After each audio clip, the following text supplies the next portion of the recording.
Todos sabemos que hay ciertos órganos que necesitan descansar. Por ejemplo, los ojos. Si estamos demasiado tiempo mirando la pantalla de un ordenador, un tablet o un móvil, llega un momento en que los ojos se fatigan. Por eso es tan importante mirar por la ventana, desarrollar un poco esa mirada con más alcance para recuperar los ojos. Lo mismo pasa con el cerebro. El cerebro humano no es verdad que solo puede aguantar 21 minutos la atención, como a veces se dice. Ahora, sí es verdad que a los 90 minutos el cerebro necesita un nivel de recuperación. Y si ese nivel de recuperación no se lo estamos dando, estamos de alguna manera deteriorando la capacidad de seguir adelante, la capacidad de funcionar bien. Un error que a veces se comete, desde luego desde mi punto de vista, que es considerar que el estrés es malo. Vamos a ver, el estrés es buenísimo cuando se activa por las razones adecuadas, en la intensidad adecuada y durante el tiempo adecuado. Si el mecanismo del estrés se activa cuando no corresponde, con la intensidad que no corresponde y con la duración que no corresponde, pues obviamente eso ya no es favorable, eso ya no es adecuado. Por tanto, no se trata de acabar con el estrés, con los mecanismos del estrés, porque es que no podríamos sobrevivir, sería imposible. Lo que se trata es de entender que el estrés tiene un papel cuando lo tiene y no tiene un papel cuando no lo tiene. ¿Qué nos pasa a nosotros? A nosotros lo que nos pasa es que, porque estamos atrapados en esa visión superficial de lo que es la realidad, solo vemos esa dimensión, pues primero no reconocemos en nosotros un montón de talentos, un montón de capacidades, un potencial extraordinario, sino que habitualmente vemos lo que no nos gusta, lo que hacemos mal, lo que no hemos conseguido. Y esto hace que tengamos miedo de mostrarnos como realmente nos vemos, porque entendemos que si nos mostramos como realmente nos vemos, seríamos rechazados por los demás inmediatamente. Y cada uno se pone su máscara y hace su función de teatro. Ya hablaba de esto Shakespeare, el mundo es un teatro y todos somos actores.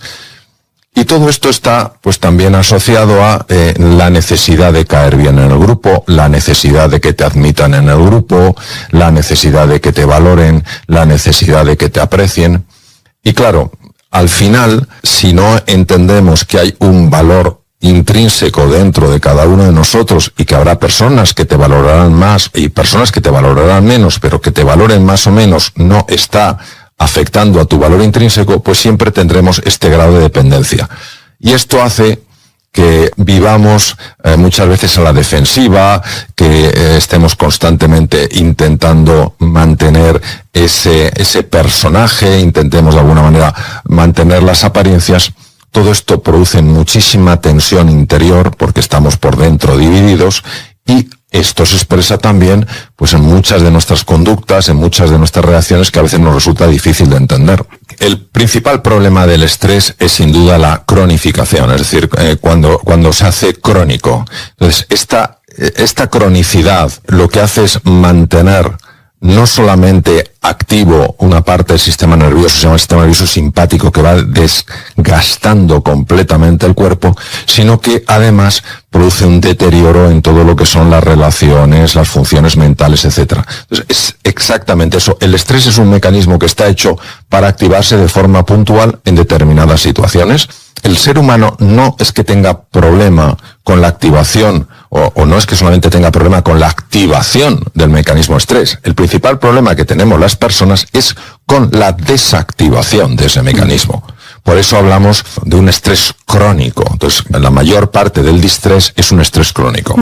Lo primero que tenemos que hacer es reconocer que estamos todos en medio de un océano bravío. Es decir, negar la realidad es absurdo. Este es un océano bravío. Y aunque vayas en un barco de primer nivel, un barco fabuloso, el barco se va a mover y te vas a marear. Y de vez en cuando el viento pues va a arrancar una vela. En fin, esto lo tenemos que aceptar. Entonces lo que no tiene sentido es pretender avanzar por esta situación como si fuéramos seres absolutamente invulnerables, superhéroes, ¿no?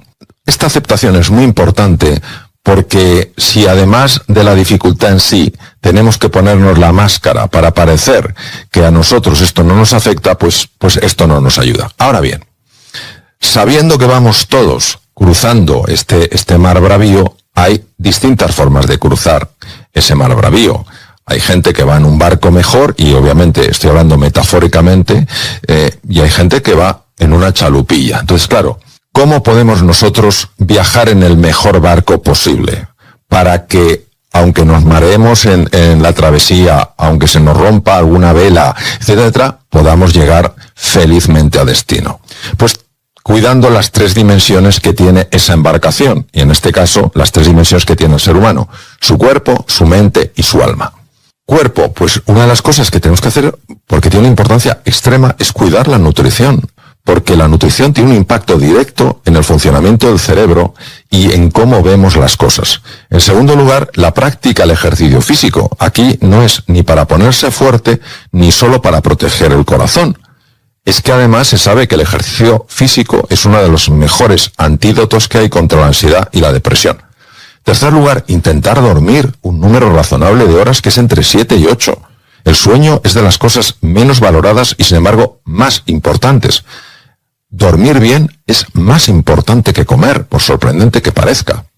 Entonces, si nos quedamos viendo dispositivos móviles, consultando ordenadores, más allá de las 10 de la noche, y me quedo un poquito largo porque tendríamos que parar esas cosas como alrededor de las 9:30, en fin, depende un poco de la hora a la que una persona se vaya a la cama, pues esa luz azul está interfiriendo con el proceso del sueño. Entonces, ese nivel físico hay que cuidarlo. Quien no lo cuida, pues está viajando con un barco peor. No porque la persona sea peor, es que no está cuidando una dimensión de ese barco, que es su cuerpo. Lo segundo es el tema mental. ¿Quién en esta situación no se ha planteado cosas que no tenía que haber hecho en el pasado o que sí tenía que haber hecho en el pasado? Tenía que haber ahorrado más, no tenía que haber contratado tanta gente, todas estas cosas. La tendencia que tenemos a veces de autoflagelarnos, de castigarnos porque no hicimos determinada cosa o porque sí la hicimos, en el ser humano es tremendo por su desviación mental. Y luego vivimos en un mundo de enorme incertidumbre. ¿Qué pasa? Pues que tendemos a proyectarnos al futuro. ¿Para qué? Pues sencillamente para preocuparnos. Es decir, sufrimos ya por algo que ya pasó y sufrimos ya por algo que ni siquiera ha pasado. Entonces, a nivel mental, ¿qué es lo más importante? A nivel mental, lo más importante es estar en el aquí y en el ahora, es ejercitar la atención. Es que cada día tiene su afán y mañana ya veremos. Y si tú pones todo lo que eres en todo lo que haces, el mañana será mucho mejor que si el día de hoy te dejas arrastrar por los lamentos del pasado o por las angustias del futuro. Eso a nivel mental.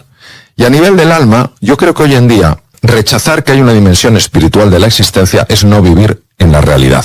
Hay una dimensión espiritual de la existencia, que no tiene por qué ser religiosa, no es incompatible con una religión madura, pero tampoco tiene por qué formar parte de una religión. La dimensión anímica es que el ser humano no acaba en sí mismo, trasciende.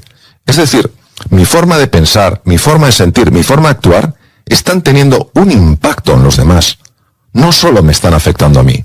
Y esto es una invitación a cuidar también de los demás, a que no me sea indiferente su dolor, a que no me sea indiferente su angustia, a que no me sea indiferente su desesperanza. Y también es una invitación a agradecer la cantidad de cosas que tenemos. Si yo he dormido en una cama hoy, si he desayunado algo, si tengo agua corriente, agua que pueda beber, si tengo a alguien que me quiera y tengo algo, no tiene que ser mucho, algo de dinero en el banco, estoy en el 8% de la población mundial. ¿Cuándo valoramos esto? Solo valoramos lo que no tenemos. Solo valoramos lo que nos falta. Nuestra falta de gratitud tiene un impacto directo en el funcionamiento del cuerpo, en el funcionamiento y en cómo trabaja el alma. Entonces, si nosotros hacemos estas cosas, obviamente, no quiere decir que no nos mareemos porque vamos por una travesía, no quiere decir que de vez en cuando no nos rompa una vela, un viento, una ráfaga de viento, claro que no, pero llegaremos a destino. Ahora, si descuidamos el cuerpo, si no hacemos nada de ejercicio, si comemos de todo, nos inflamos de dulces, si dormimos lo que nos da la gana, si además estamos yéndonos al pasado para lamentarnos o al futuro para preocuparnos como tarea fundamental de la mente, si encima estamos solamente centrados en nosotros mismos y estamos además en la queja en lugar de la gratitud, pues francamente es más fácil que ese barco no llegue. ¿Y qué es no llegar? No llegar no implica morirse, no llegar es caer en una ansiedad, en un cuadro de ansiedad crónico, caer en una depresión, etcétera, etcétera. La media que se sabe que hay que dormir, y por supuesto los niños pequeños mucho más, por eso no tiene sentido, ningún sentido, mandarles infinidad de deberes que tienen a los niños despiertos por la noche y a sus padres ayudándoles no tiene ningún sentido. Lo que la media que tenemos que dormir es entre 7 y 8 horas. Voy a resaltar por qué es tan importante dormir esas horas. El sueño es uno de los procesos más complejos que existen en la biología. Más finos, más delicados y más precisos. ¿Qué ocurre en el sueño? Pues voy a hablar, por ejemplo, lo siguiente. En el sueño se produce la liberación de una hormona que todos hemos oído hablar de él, o casi todos, se llama la melatonina. La melatonina activa genes nocturnos, como el PER1, PER2 y PER3. Estos genes, ¿qué es lo que hacen? Evitan que haya mutaciones, es decir, transformación de células normales en células malignas. Número 1. Número 2. Durante el sueño se libera hormona del crecimiento, GH. Y una persona dirá, oye, pero yo ya soy mayor, ya no tengo que crecer. Es verdad. En los niños, la GH sí contribuye al crecimiento. Por eso, los niños que duermen poco, lo normal es que crezcan poco. Pero es que además la GH en el adulto tiene una función de reparar los tejidos, tiene una función de mejorar la salud de los tejidos. Si no se duerme lo suficiente, la GH no se libera de forma adecuada. El tercer punto tiene que ver con un sistema que hay en el cerebro que se llama sistema linfático, que no es el linfático. El sistema linfático lo que hace es todas esas proteínas anormales, como la beta amiloide, la proteína tau, que se producen como consecuencia del metabolismo neuronal, se dedican a limpiarlas. Es como si fuera un desagüe. Va eliminando pues las porquerías, limpia esos detritus que se han producido en el encéfalo. ¿Qué ocurre cuando no se limpian? Bueno, pues esto está relacionado con las enfermedades neurodegenerativas, el Alzheimer, la enfermedad de Parkinson, etc. Es decir, hablamos de enfermedades muy complejas. Nadie sabe exactamente el origen de ellas. Lo que sí sabemos es que la falta de sueño puede favorecerlo. Y esto no es una broma, porque actualmente tenemos aproximadamente 35 millones de personas en el mundo que sufren una enfermedad de Alzheimer. Pero se calcula que en el año 50, en el 2050, habrá 115 millones de personas con Alzheimer. Estamos hablando de una enfermedad que se desarrolla a lo largo de muchísimos años. Entonces, una de las cosas que tenemos que hacer es cuidar ese tiempo que dormimos. ¿Qué pasa? Pues que tenemos la sensación de que, como no somos autoconscientes durante ese tiempo, es una pérdida de horas. Y es un gravísimo error. Por eso yo, cuando oigo a alguna persona muy brillante o muy reconocida que dice, si te quitas una hora de sueño tendrás una hora más para triunfar, está diciendo una barbaridad. No es que esté diciendo una tontería, está diciendo una barbaridad. Eso es una barbaridad hoy en día con lo que se conoce sobre los procesos del sueño. No es verdad. Eso no es verdad. Si tú te quitas horas de sueño, crees que te estás acostumbrando, crees que eres más eficaz, pero no es así. Y no solo no es así, sino que además está produciéndose un deterioro muy sutil en tu organismo, del cual ahora no eres consciente, pero que se puede expresar más adelante. Si tú no estás haciendo algo, parece que eres menos importante. Es decir, la gente importante está constantemente ocupada, si no, no sería tan importante. Hablo culturalmente, esto obviamente no es así. A nivel profundo, ¿dónde considero que está la raíz del problema? A nivel profundo, para mí la raíz del problema está en lo siguiente. Ninguno se siente como si fuera alguien suficientemente valioso cuando trabajamos el campo de la autoestima. Es decir, muy pocas personas, y estos han hecho montones de estudios, muy pocas personas realmente se quieren, porque no se sienten o suficientemente capaces, o suficientemente valiosos, o suficientes. Punto. Entonces, ¿cómo puedes ser suficiente? Haciendo. Yo voy a hacer un montón de cosas para tener un montón de prestigio, un montón de dinero, un montón de estatus y ser alguien importante. ¿Qué ocurre? Pues que esto no es así. O sea, tú ya eres quien tienes que ser y los vacíos del ser no se rellenan con el tener. ¿Cuál es el origen desde el punto de vista de esta enfermedad social? Pues que estamos poniendo todo el... Anh viết vẫn chưa xong, liệu rằng ngày đó có đến trước, dành khi người mới còn chưa mong như anh từng là người đến trước, khi đắng khi ngọt, hạnh phúc song hành như chén thuốc em à.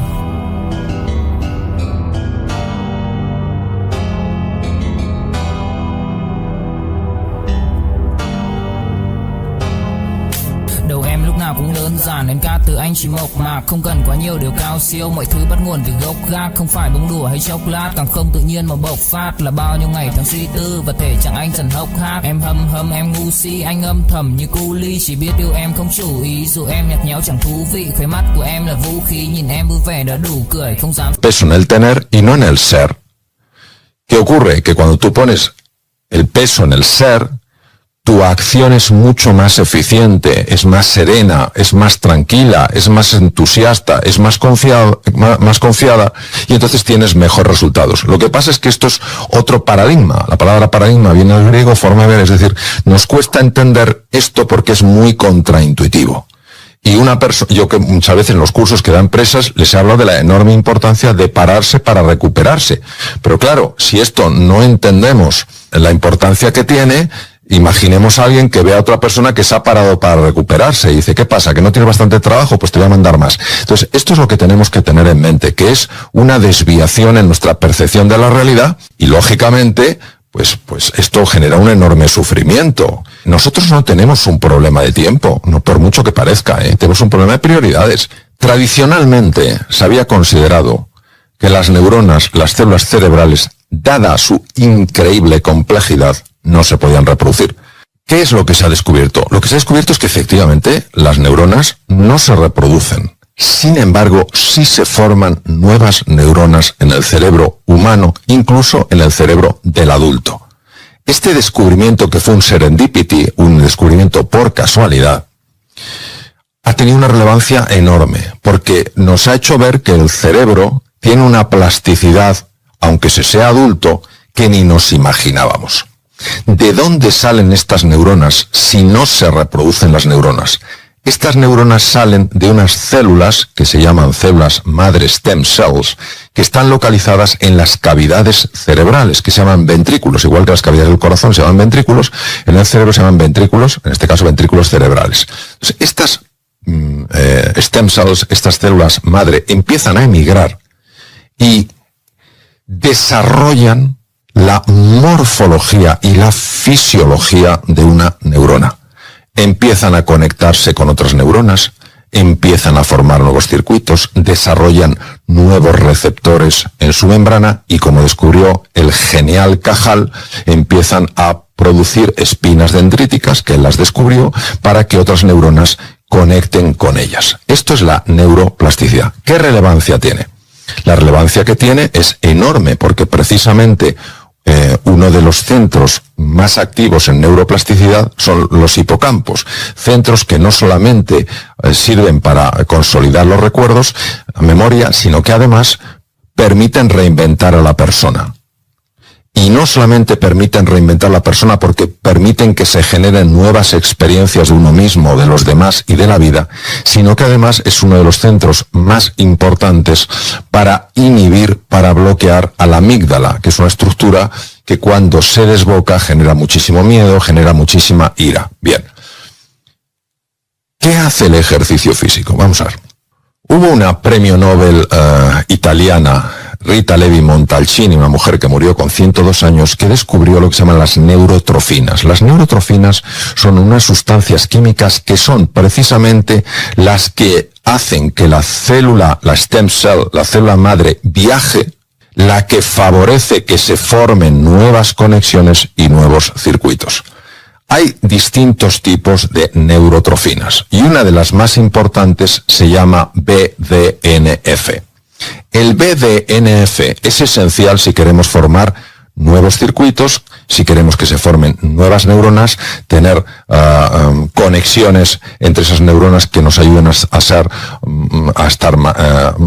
con mayor serenidad, a tener más confianza, a ser más inteligentes, a aprender más deprisa. Pues bien, una de las formas más potentes de aumentar el BDNF es con el ejercicio físico. El ejercicio físico produce directamente un aumento de los niveles de BDNF en el cerebro, aparte de otros, IGF, etc. Distintos, pero el BDNF digamos que es de los más llamativos. Por eso, cuando hablamos del ejercicio físico, no solo estamos hablando de la salud general del organismo, sobre todo la salud de nuestro aparato cardiovascular y, por supuesto, nuestro sistema inmune, estamos hablando de la salud del cerebro. Porque el BDNF es un factor, es una neurotrofina que favorece que nuestro cerebro sea un cerebro más eficiente. Por eso me parece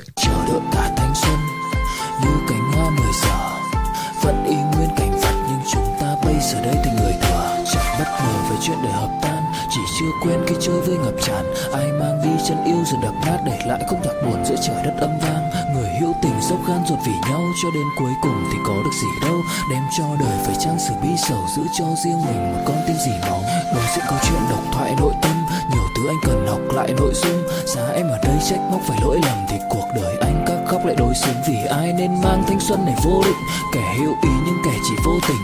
Anh giống như Mr. Fantastic bởi vì hạnh phúc của anh biết vô hình em ơi.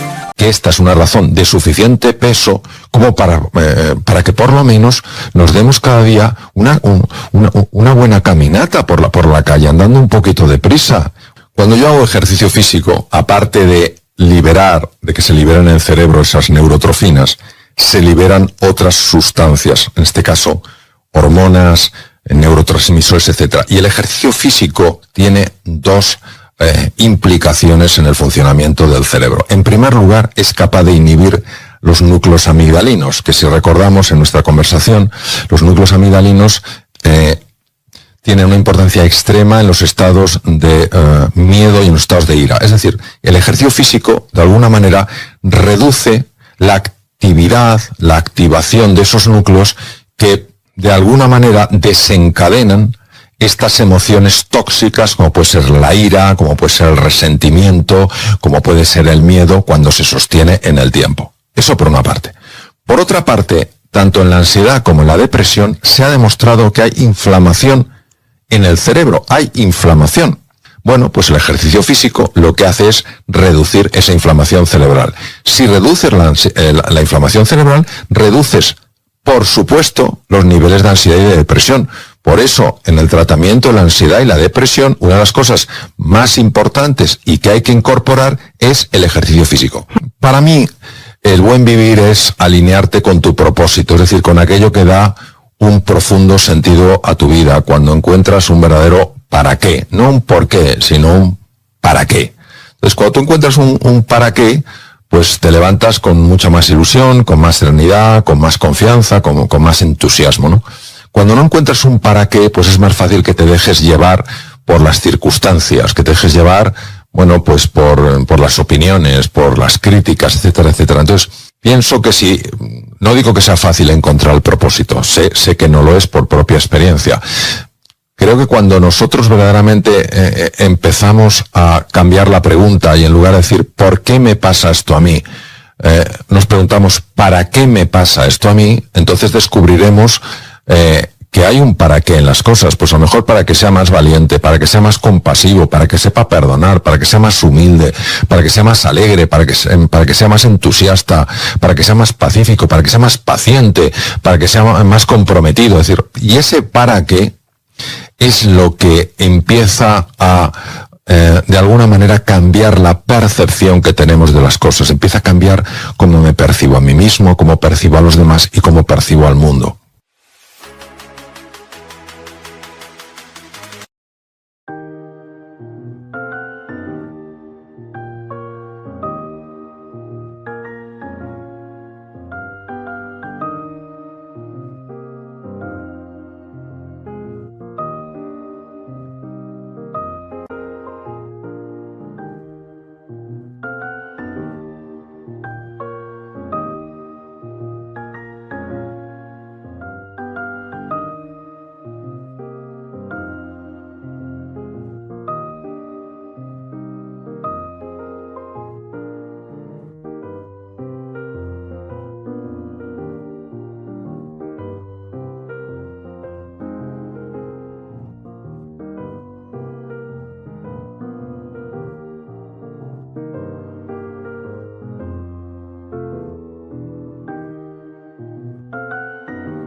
phúc đâu cần chỉ cho cút bắt đâu. Nhớ đến cái lúc còn gió sương vơi đầy, nhớ hình bóng người nào đó vương nơi này.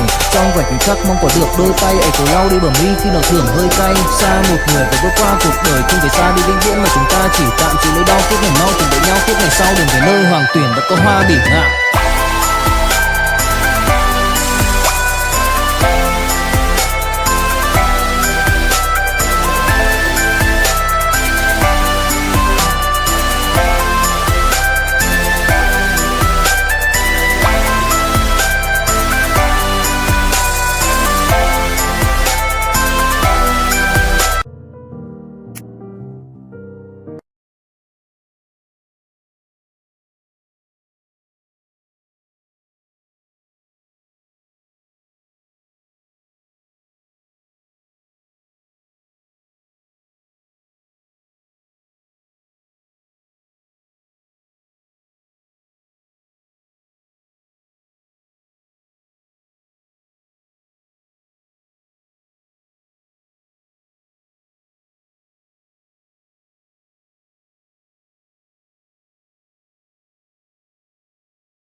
Kia lại khiến đôi mắt của em thêm sầu. Vì sao em đi không để lại lý trí, chẳng để lại anh khi nước mắt còn rơi. Vì giờ em đã vội quên đi bao câu hứa mình còn cho nhau, quên đi bao nỗi đau mình dành. Vì giờ em đã vội quên đi những lời hứa ngày nào. Vì dòng nước mắt em đã vội rơi, anh không nên bay anh như đến vào điên rồi. Anh như say đôi mắt môi, anh như chỉ còn muốn em bên cạnh như ở phố xa rồi. Anh chỉ muốn em cạnh đấy thôi, không muốn em ở bên đời, chỉ muốn em anh bên người. Người đã gỡ bước đi xa trong cơn mưa chiều vội vã, người đã bước quên anh khi cơn mưa qua gần tôi và em đã quên rồi mai sau tay yêu má bé. Chẳng còn lại gì nhưng người em mang nước mắt rơi. Em khiến con tim như trôi bay trong chiều thu đầy nắng, em khiến con tim như tan vỡ trong chiều thu mát màng. Về còn nhiều lắm những gỡ vàng, nhiều lắm những nỗi vội vàng, nhiều lắm những cơn mưa em buồn ra bây giờ đơn vang. Lòng mẹ góc bài đứng sang đêm mai em còn đợi đôi mai anh còn. Người ta xưa ta chúng còn giữ nhau, chẳng để giữ lấy em khi cơn mưa về đến. Và chẳng cần nhau khi anh với em cùng một đêm trôi. Em ơi ta còn gì nữa đâu bằng cơn mưa ngày hôm qua, ta còn lại gì nữa đâu khi